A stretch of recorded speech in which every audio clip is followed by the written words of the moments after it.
டேய் எங்கடா இருக்க? நாளைக்கு உனக்கு நிச்சயதார்த்தம், இன்னும் 2 நாளில் கல்யாணம். சரி, போன வேலை என்னாச்சு? உன் எக்ஸை பார்த்தியா இல்லையா? இல்லைடா, நானும் 2 நாளாக தேடிட்டேன், இன்னும் கண்டுபிடிக்க முடியல.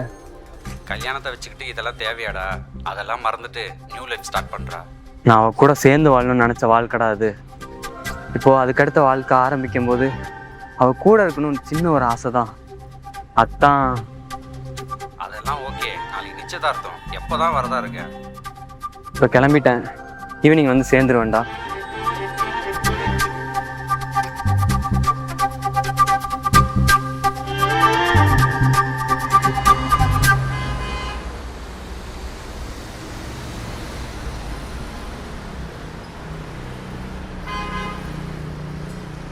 மிதுன்,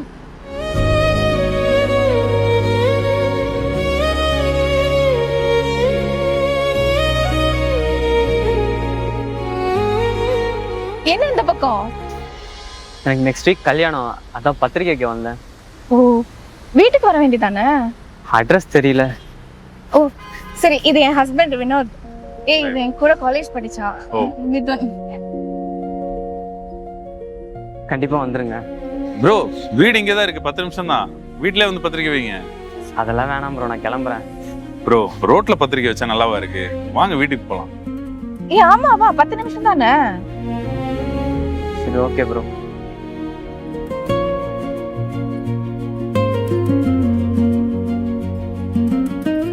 வாங்க ப்ரோ, உட்காருங்க வாங்க.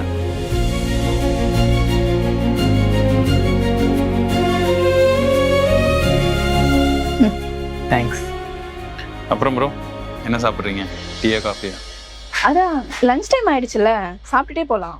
அதெல்லாம் ஒன்றும் வேணாம் ப்ரோ, எனக்கு டீ காஃபியே போதும். ப்ரோ, அதான் லஞ்ச் டைமே வந்துருச்சுல்ல, இருந்து சாப்பிட்டு போங்க.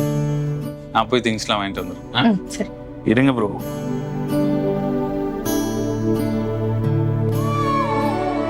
அதெல்லாம் எதுக்கு? டீ கொடுத்தா குடிச்சிட்டு போயிடுவல்ல. குளிக்கிறியா? புரியல. அட்ரஸ் தேடி அலைஞ்சிருக்க, எவ்வளோ நேரம்? 2 நாள். எதுக்கு? நியூ லைஃப்ல நீ இல்லாமல் இப்படி. சரி போய் குளிச்சுட்டு வா. அதெல்லாம் ஒன்றும் வேண்டாம். பேசாம போ, மூஞ்சிய பாரு, வாஷ்ரூம் இங்கதான் இருக்கு. ஓ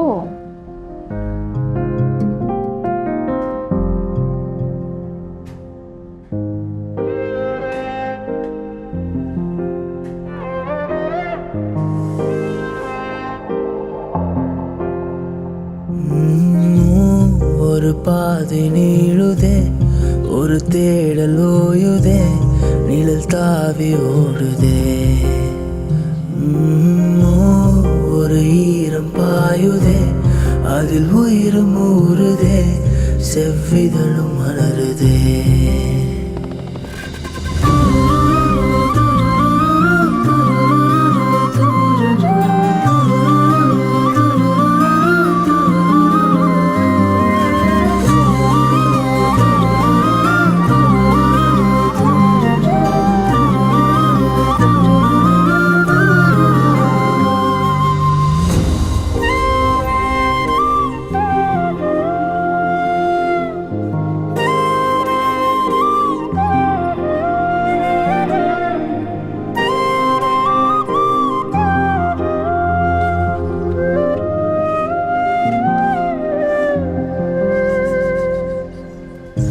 போகாதே கரை தொட்டு போகும் காற்றை போல, போகாதே விழி விட்டு போகும் நீரை போல, வாழாதே உயிர் உன்னை விட்டு போகும் நேரம், காயங்கள் காயுதே. வினோத், கீர்த்தி எங்க இங்க? உன்னை பார்க்க தான் வந்தேன். புரியல. அதான் சொன்னனே, உன்னை பார்க்க தான் வந்தேன்னு. முன்ன மாதிரிலாம் கிடையாது கீர்த்தி, எனக்கு இப்போ ஆல்ரெடி கல்யாணம் ஆயிடுச்சு. வினோத், நம்ம 2 பேரும் படிச்சு திருச்சி, உன் சொந்த ஊர் மதுரை. இப்போ 1 வருஷமா தான் இங்க இருக்க. இப்ப கூட உன் வீட்டுக்கு தான் வந்தேன். நீ இங்க இருக்கேன்னு தெரிஞ்சுனாதான் உன்னை பார்க்க வந்தேன். இவ்வளவு தெரிஞ்ச எனக்கு உனக்கு கல்யாணம் ஆச்சுன்னு தெரியாதா? நான் வந்து உங்ககிட்ட கொஞ்சம் பேசணும், அதுக்கு ஒரு 15 நிமிஷம் எனக்கு தேவைப்படுது, அவ்வளவுதான். எனக்கு இப்போ அந்த 15 நிமிஷம்லாம் இல்லை. அண்ணே, சிக்கன் இப்போ தான் வந்திருக்கு. கிரில் ஒரு 15 நிமிஷம் ஆகும். கோச்சிக்காதீங்க, வாங்கிடலாம்.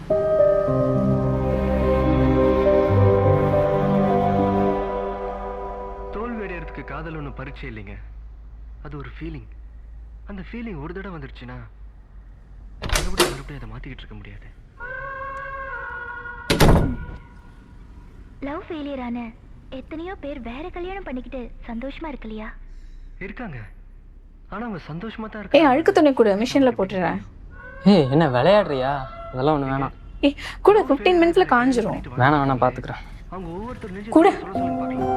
என் மனசுல அந்த பழைய காதல் இல்ல, எல்லாத்தையும் மறந்துட்டு வாழ்ந்துட்டு இருக்கேன்னு நிச்சயம் முடியாதுங்க.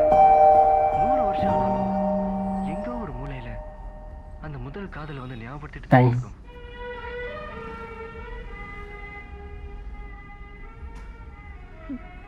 சக்கரை எனக்கு எவ்வளோ வேணுன்றது எப்படி ஃபீல் பண்றீங்க? கரெக்டாக இருக்கு. ஒரு செடியில எத்தனை இன்னும் எல்லாம் ஞாபகம் இருக்குல்ல? ஒரு பூ இருந்தா சரியா நிற்கிறேன், உட்காரு.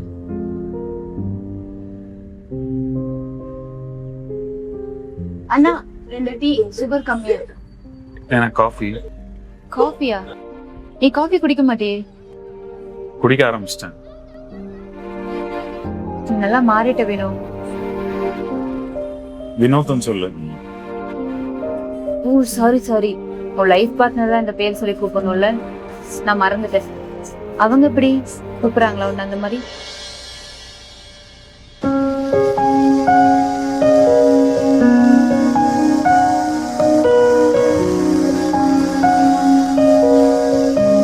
ரஜி, சந்தோஷமா இருக்கியா? என்னடா கேள்வி இது? சொல்லு, சந்தோஷமா இருக்கியா? ஏன் இப்படி கேட்டுட்டே இருக்க? தெரிஞ்சுக்கணும், சொல்லு. சந்தோஷமா தான் இருக்கேன். ரஜி, நீ காலேஜ் படிக்கும்போது என்கிட்ட ஒன்று சொல்லுவேன். நல்லா இருந்தா நல்லா இருக்குன்னு சொல்லு, நல்லா இல்லைன்னா இல்லைன்னு சொல்லு. அதை நான் நல்லா தான் இருக்கேன், பின்னாடி எதுக்கு இந்த தா? அப்படி சொன்ன ரஜி, இப்போ என்கிட்ட சந்தோஷமா தான் இருக்கேன்னு சொல்ற. இப்படிலாம் சொல்லியிருக்கேனா? எனக்கு எதுவும் சுத்தமா ஞாபகம் இல்லை. ஏன்? 20 வயசுக்கு முன்னாடி நம்ம காலேஜ்ல படிக்கும்போது நமக்கு எது கனவோ அதுதான் லைஃப். அங்க நம்ம என்ன வேணாலும் பண்ணலாம், என்ன வேணாலும் பேசலாம். ஆனா வலிச்சா வலி தெரியாது. ஆனா இப்போ இது ரியாலிட்டி. இங்க வலிச்சா வலி தெரியும். எதையும் நம்ம முழுசா ஏத்துக்க முடியாது. சந்தோஷமா இருந்தாலும் சரி, துக்கமா இருந்தாலும் சரி, நம்மளால 100% அக்செப்ட் பண்ண முடியாது. அப்போ இந்த தான் நம்ம சொல்லிதான் ஆகணும். நான் சந்தோஷமா தான் இருக்கேன். குழந்தைங்க இப்பதான் கன்ஃபார்ம் ஆச்சு, 3 மாசம். சொல்லுவேன், என் லைஃப் பார்ட்னரை நல்லா புரிஞ்சுக்கிட்டது அப்புறம் தான் எங்களுக்குள்ள எல்லாமே நடக்கும். நாங்களாம் நடத்த மாட்டோம், அதுவே நடக்கும்னு. நடந்துச்சா? இல்ல, நடத்திட்டோம். ஏன்? அதான் சொன்னேன்ல, இது ரியாலிட்டி. இங்க சில கட்டுப்பாடுகள் இருக்கு. அப்புறம் சில கேள்விக்கு நம்ம பதில் சொல்லிதான் ஆகணும். பொண்ணு பார்க்கும்போது கூட காஃபி கொடுத்தாங்க, எதுவும் சொல்லக்கூடாதுன்னு அட்ஜஸ்ட் பண்ணேன். இப்போ வரைக்கும் அப்படியே பழகிட்டேன். குழந்தைங்க இப்போதான் கன்ஃபார்ம் ஆகி 3 மாசம் ஆச்சு. ஒரு விஷயம் நடக்கும்போது உங்களுக்கு எல்லாம் பிடிச்சதா நடந்துச்சா? பிடிக்கலன்னா சொல்லியிருப்பாங்கல்ல. அப்பா உங்களுக்கு பிடிச்சதா? பிடிக்கலன்னா என்கிட்ட சொல்லியிருப்பாங்கல்ல. இது சொல்ற விஷயம் இல்ல வினோத், கேக்குற விஷயம். அவங்க கிட்ட கேட்டியா இல்லையா? நீங்க 2 பேரும் சேர்ந்துதான் சாப்பிடுவீங்களா? ஏன்டா இப்படி கேக்குற? 2 பேரும் ஒன்னாதான் சாப்பிடுவோம். ஏன் கேக்குற? வினோத் எவ்வளோ இட்லி எவ்வளோ தோசை சாப்பிடுவாரு? அது தெரியல. திடீர்னு 3 சாப்பிடுவாரு. அதை நம்பி நான் 3 சுட்டு வச்சா 2 தான் சாப்பிடுவாரு. இட்லியும் அதே மாதிரிதான். என்னன்னே கெஸ் பண்ண முடியல. நீங்க 2 பேரும் பேருக்கு தான் கல்யாணம் பண்ணிருக்கீங்க. 2 பேரும் ஒருத்தருக்கு ஒருத்தர் வாழவே இல்லை. நீ சந்தோஷமா இருக்கன்னு சொன்னனால தான் நான் இந்த கல்யாணத்துக்கே சம்மதம் சொன்னேன். ஆனா நீ சந்தோஷமாவே இல்லை, வாழ்க்கையை வெறுத்து வாழ்ந்துட்டு இருக்க. நீங்க 2 பேரும் பேருக்கு தான் கல்யாணம் பண்ணிருக்கீங்க, ஒருத்தர் ஒருத்தர் புரிஞ்சு வாழவே இல்லை.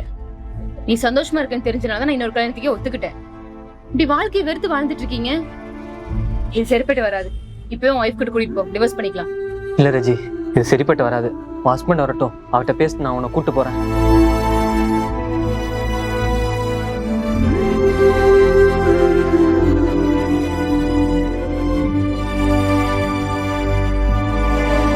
நீ கிளம்பு. இல்ல ரஜி, உன் ஹஸ்பண்ட் வரட்டும், நான் பேசிட்டே கூட்டு போறேன். அதெல்லாம் தேவையில்லை, நீ முதல்ல கிளம்பு. இல்லை, நான் அவர்கிட்ட பேசணும். பேசிட்டு நான் கூட்டிகிட்டு போகிறேன். அவர் வந்துட்டாரு, நீ முதல்ல கிளம்பு. வரட்டும், நான் பேசிக்கிறேன். ப்ரோ, உங்ககிட்ட ஒன்று நான் நீங்கள் எப்படி இங்கே? நீங்க எப்படி இங்க? உங்க 2 பேத்துக்கு ஒருத்தர் தெரியுமா? எனக்கு கல்யாணம்னு சொன்னல, பொண்ணு அவங்க தான். மாப்பிள்ளை வீடு தான்.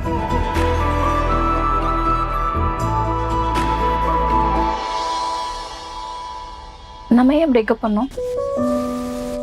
நமக்குள்ளே இருந்த மிஸ் அண்டர்ஸ்டாண்டிங். அது என்ன மிஸ் அண்டர்ஸ்டாண்டிங்? நமக்குள்ளே சண்டை வந்துட்டு இருக்கும். அதுதான் என்ன சண்டை? நீ கொஞ்ச நாள் என்கிட்ட பேசுறத நிறுத்திட்ட. நமக்குள்ளே விரிசல் பெருசாச்சு. அதே ஒரு நாள் சண்டையாச்சு. அதுலேருந்து எல்லாமே. நான் பேசுறது இல்லைங்கிறது தான் காரணமா? ஆமாம். நான் ஏன் பேசுறது இல்லைன்னு உனக்கு தோணுச்சா? தெரியல. நான் சொல்லட்டுமா? நான் எப்பவுமே உன்கிட்ட பேசிக்கிட்டே இருக்கணும், எல்லா விஷயத்தையும் அப்டேட் பண்ணிட்டே இருக்கணும். ஆனா நான் அதெல்லாம் கரெக்டா பண்றதில்ல. ஆனா என்கிட்ட ஒரு கேள்வி இருந்தது, உனக்கு இதுல என்ன யூஸ், இதுல உனக்கு என்ன கிடைக்க போகுதுன்னு. ஆனா அதுல உன்கிட்ட பதிலே இல்லை. நான் அதனால தான் ஒதுங்கிட்டேன். நான் அப்பவும் சொன்னதுதான், கனவுல வலி தெரியாது, ஆனா நிஜத்துல அப்படி இல்லை. நீ ட்ரீமி லைஃப் ரியல் லைஃப்ல எக்ஸ்பெக்ட் பண்ற. ஆனா ஒன்னு தெரிஞ்சுக்கோ, ரியாலிட்டி இஸ் டூ ஹார்ஷ். முதல்ல அதை அக்செப்ட் பண்ணிப்போ. அப்படி இல்லைன்னா நம்ம பிரேக்கப் பண்ணிட்டு நின்று அதே இடத்துல தான் நீ மறுபடியும் நிற்ப. இதே நீ முன்னாடி என்கிட்ட சொல்லவே இல்லை. அப்போ சொல்லியிருந்தா நீ கத்தி இருப்ப, சண்டை போட்டிருப்ப, நீ உன்னையே காயப்படுத்தி இருந்திருப்ப. அப்போ உனக்கு புரிஞ்சுக்கிற மைண்ட் செட்டுமே இல்லை. உனக்கு இருந்துச்சா? இப்போ இவ்வளோ தெளிவாக என்கிட்ட சொல்கிற நீ, அப்போ உனக்கு இந்த பக்குவம் இருந்துச்சா? சில விஷயங்கள் புரியறதுக்கும் ஏற்றுக்கிறதுக்கும் நேரம் காலம் கூடி வரும். அது எனக்கு வந்துருச்சுன்னு நினைக்கிறேன். உனக்கும் வந்துருச்சா? ஆமாம். உங்கள் 2 பேத்துக்கு எப்படி பிரேக்கப் ஆச்சு? எங்களுக்குள்ள நல்லா தான் போச்சு. எங்களுக்கு இருக்க புரிதல் கொஞ்சம் கொஞ்சமாக விரிசலாச்சு. அந்த விரிசல் அப்படியே பெருசாயிருச்சு. அதான் ரீசன். ஃபர்ஸ்ட் யாரு பிரேக்கப் பண்ணா? நான் தான் பண்ணேன். கீர்த்தி, ஒரு அளவுக்கு மேல ஸ்வீட் சாப்பிட்டே இருந்தா திகட்டிரும். அந்த மாதிரிதான் நீ காமிக்கிற காதலும் இருந்துச்சு. ஒரு கட்டத்துக்கு மேல நீ லவ் பண்றது எல்லாமே எனக்கு ப்ரெஷராகவும் ஒரு பாரமா தான் இருந்தது. உன் காதலுக்கு நான் தகுதி இல்லைன்னு தோணுச்சு. வெளியே வரணும், அதான் வெளியே வந்துட்டேன். நீ பாட்டுக்கு போயிட்ட. என்ன கொஞ்சமாவது யோசிச்சு பாத்தியா? ஏன் என்கிட்ட சொல்ல வேண்டியதானே? இதை நான் யார்கிட்ட போய் காமிப்பேன்? நீ சொன்ன நம்பிக்கை, பாசம், அளவு கடந்த அன்பு, இதெல்லாம் நான் யாருக்கிட்ட காட்ட முடியும்? என்னோட அன்பு உனக்கு தகட்டுச்சுன்னா நீ சொல்லியிருக்கலாம், நான் கம்மி பண்ணியிருப்பேன். மொத்தமா வேண்டான்னு சொன்னா நான் என்ன பண்ணுவேன்? நான் கொடுக்குற அன்பு உனக்கு ப்ரெஷர்ன்னு சொல்றேன்ல, கொஞ்சமாவது கொடுக்குற மனநிலைமையை யோசிச்சு பாத்தியா? என் லைஃப்ல நடக்கிற சந்தோஷமான விஷயமோ சோகமான விஷயமோ எதுவா இருந்தாலும் உன்கிட்ட தான் முதல்ல சொல்லணும்னு நினைப்பேன். ஆனா நீ என்ன பண்ணுவ? ஃபோன் பண்ணா எடுக்க மாட்டேன், மெசேஜ் பண்ணா ரிப்ளை பண்ண சாயந்தரம் ஆகும். உனக்கு விருப்பம் இல்லைன்னா சொல்லி தொலைக்க வேண்டியதானே? நீ இவ்வளோ பண்ணியும் நீ பேசும்போது எனக்கு அவ்வளோ சந்தோஷமா இருக்கும். உன்னால தர முடியல, அப்பயே இந்த சின்ன சின்ன சந்தோஷத்தை கொடுக்காம இருந்திருக்கலாம்ல. கொடுக்காம இருந்தீங்கன்னா உன் மேல கோவம் வந்திருக்கும், வெறுத்திருப்பேன். இப்ப கோவம் ஃபுல்லா என் மேல மட்டும்தான் இப்ப வரைக்கும் இருக்கு. அதான் உங்ககிட்ட என்னன்னு கேட்டு தெரிஞ்சுக்கலான்னு வந்தேன். ஏன் இப்படி பண்ண? சொல்லிருக்கலாம்ல. என்னால முடியல கீர்த்தி. உன்னை அவாய்ட் பண்றதே எனக்கு எவ்வளவு கஷ்டமா இருந்துச்சு தெரியுமா? உன்ன மாதிரி முன்னாடியே சொல்லியிருக்கணும். ஆனா ஏன் சொல்லன்னு தெரியல. ஆனா ஒண்ணு தெரிஞ்சது, யாரையும் மனசுக்குள்ள முழுசா விடவும் கூடாது, யார் மனசுக்குள்ளேயும் போய் உட்காரவும் கூடாது. அதனாலதான் இவகிட்ட கூட நான் எதுவுமே கேட்டதே கிடையாது, அவளுக்கு எது பிடிக்கும் எது பிடிக்காதுன்னு. நானும் அவகிட்ட எதுவுமே ஷேர் பண்ணது கூட கிடையாது. இங்க எல்லாத்துக்கும் ஒரு லிமிட் இருக்கணும். அது ஒய்ஃபா இருந்தாலுமே அவங்களுக்கும் ஒரு லிமிட் இருக்கும். அவரும் அப்படிதானே இருந்தாரு. நீ என்கிட்ட எக்ஸ்பெக்ட் பண்ணது நான் அவர்கிட்ட எக்ஸ்பெக்ட் பண்ணல. நம்ம எல்லாரும் முழுசா தெரிஞ்சுக்கிட்டாதான் சந்தோஷமான வாழ்க்கைன்னு நினைச்சோம். ஆனா முழுமைங்கிறது ஒரு முடிவுங்கிறது நமக்கு யாருக்குமே புரியல. அந்த முடிவை தேடிதான் நம்ம ஒட்டுமொத்த வாழ்க்கையும் இருக்கு. இப்பவே எல்லாத்தையும் தெரிஞ்சுக்கிட்டா மீதி இருக்கிற வாழ்க்கையில என்ன பண்ண போறீங்க? அப்புறம் கீர்த்தி, முழுமைதான் முடிவுன்னு நினச்சேன். ஆனால் மொத்தமும் ஒரு முடிவு தான். அப்படி என்ன பண்ணிட்டாங்க நம்ம மொத்தமாக கொடுக்கறதுக்கு? அளவாக தான் கொடுக்கணும். தண்ணி நமக்கு ரொம்ப தேவைதான். ஆனால் நம்மளால் அது மொத்தமாக குடிக்க முடியாதுல்ல, சொல்லு. நமக்கு என்ன வேணுங்கிறதுக்கும் நமக்கு என்ன தேவைங்கிறதுக்கும் சின்ன வித்தியாசம்தான். அதை புரிஞ்சுக்கிட்டாலே போதும், இங்கே எந்த பிரச்சனையுமே இல்லை. நீங்கள் சொன்னது கரெக்டு தான். எனக்கு காஃபி பிடிக்காதுன்னு அவளுக்கு தெரியாது, அதே மாதிரி அவளுக்கு என்ன பிடிக்காதுன்னு எனக்கு தெரியாது. ஆனால் நாங்கள் கொஞ்சம் கொஞ்சமாக புரிஞ்சுப்போம். வழக்கமாக நான் 4 தோசை சாப்பிடுவேன், ஆனால் தக்காளி சட்னி வச்சா வெறும் 2 தான் சாப்பிடுவேன். அதை அவள் பார்த்துட்டு எனக்கு அது பிடிக்கலன்னு வேற ஏதாவது சமைச்சு வைப்பாள். ஆனால் அவளுக்கு தக்காளி சட்னி பிடிக்கும்ன்ட்டு நான் டெய்லியும் எக்ஸ்ட்ரா 1/2 கிலோ தக்காளி வாங்கிட்டு வரேன். இதுதானே புரிதல், அவ்வளோதானே. புரிதலோட அழகே புரிய வைக்கிறது இல்லை, புரிஞ்சுக்கிறது. ப்ரோ, நீங்கள் ரொம்ப லக்கி. அவளுக்கு அவளை பார்த்துக்கிறத விட அவளுக்கு ரொம்ப பிடிச்சவங்கள தான் பார்த்துக்க பிடிக்கும். மிஸ் பண்ணிடாதீங்க ப்ரோ. கீர்த்தி, நீயும் தான். உன்னை புரிய வைக்க நீ எந்த எஃபோர்ட்டும் போட தேவையில்லை, அவனே புரிஞ்சுப்பான் நீ எதுவும் சொல்லணும்னாலும். சரி, ரொம்ப நேரம் பேசிட்டோம்ல, சாப்பிட்லாமா? நான் போய் எடுத்துட்டு வரேன்.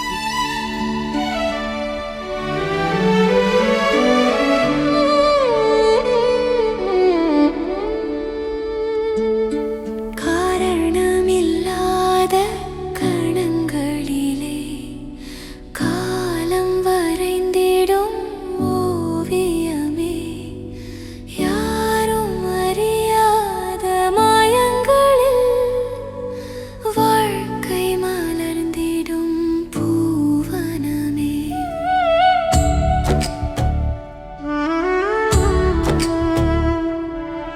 தேடாத பாதையில் சந்திப்புகள், கேளாத கேள்விக்கு பதில்களுமே, நேற்றைய கனவுகள் மீண்டும் வர நெஞ்சோடு நெஞ்சங்கள் பேசிடுமே.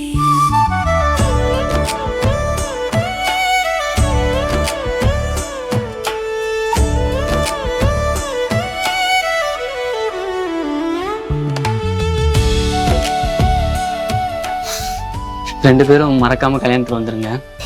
கண்டிப்பா. பாய் பாய். பிரிந்தோம் என்றாலும் மறந்ததில்லை, புரிந்தோம் இன்றுதான் உறவின் எல்லை.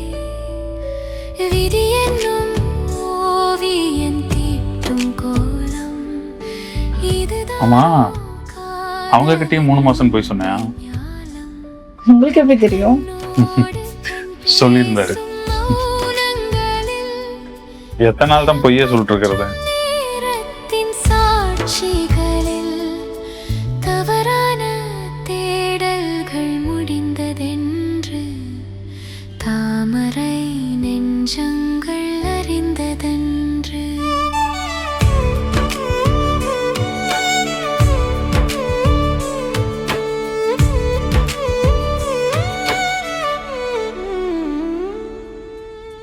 சரி, ஓகே.